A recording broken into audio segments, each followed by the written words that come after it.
الرحمن علم القرآن خلق الإنسان علمه البيان الشمس والقمر بحسبان والنجم والشجر يسجدان والسماء رفعها ووضع الميزان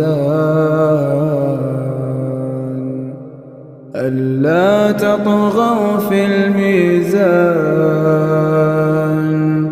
وأقيموا الوزن بالقسط ولا تخسروا الميزان